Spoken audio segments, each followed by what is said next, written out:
আমার বিনিয়োগকারী ভাইয়েরা সরশান্ত হয়ে গেছে। দীর্ঘ 17 থেকে 18 বছর একটা ম্যাচিং প্লেট চালের পরে এই পুঁজিবাজার ধ্বংস থেকে ধ্বংস হয়ে যাচ্ছে, এটাকে দেখার কেউ নেই। তা আমি তো দাবি জানাচ্ছি, সিকিউরিটি অ্যাকশন কমিশনের চেয়ারম্যান যিনি হবেন উনাকে হয়তো আইসিএম হতে হবে, না অ্যাকাউন্টিং এর ছাত্র হবে, নতুবা ফিনান্সের ছাত্র হবে, মার্কেটিং এর ছাত্র হতে হবে। এর বাইরে কোনো লোককে দিলে সে মার্কেট কিছুই বুঝে না। এই সাবজেক্টটা হলো ওই লাইনের লোক ছাড়া পাবলিক অ্যাডমিনিস্ট্রেশন লোক উনি কিছুই বুঝবেন না। উনি তো এটাই বুঝবেন না সিঙ্গেল ব্রো এক্সপার্ট ডিপোজিট কি, এটা কি, এগুলোই তো বুঝবেন না। তাই আমরা জোরে দাবি জানাবো এই মুহূর্তে যিনি বাজার বুঝেন এমন একটি লোককে দেওয়ার জন্য।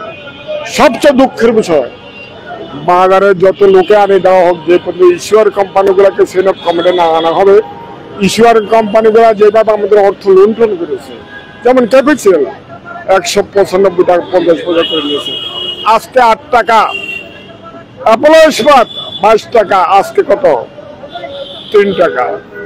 বেস্ট হোল্ডিং কদিন আগে আজকে কত 13 টাকা। তাহলে বেস্ট হোল্ডিং হিসাব তো 25 টাকা, এটা 6 মাস হয়নি।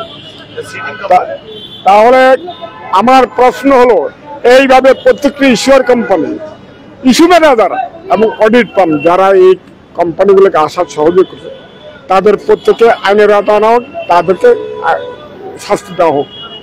এর বিকল্প কোনো পথ, কোনো থিওরি কাজে লাগবে না। টাকা লুণ্ঠন করছে তারা। তাই আমি জোর দাবি জানাচ্ছি মাননীয় প্রধান উপদেষ্টার কাছে, ডক্টর মনমোহন সিং একইভাবে কাজ করেছিল। সুব্রত রায়কে জেলে ঢুকে বিচার করে উত্তোলন করার পরে বাকিরা সুখ হয়ে গেছে। আপনাকে এর বিকল্প কোনো পথ নেই। সালমানের প্রমাণ ডাকাত, সে কি করছে, এতগুলো কোম্পানিতে টাকা নিয়ে আছে কোথায়, সে বলে নো দিবি, তাকেও ধরা হোক।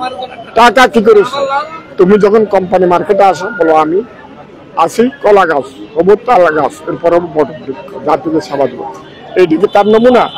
তা আমার জোর দাবি মাননীয় প্রধান উপদেষ্টার কাছে, আপনি ইস্যুয়ার কোম্পানিকে সেন অফ কমিটি আনার জন্য প্রয়োজন পদক্ষেপ নেবেন, এই আশাবাদ ব্যক্ত করি আমি।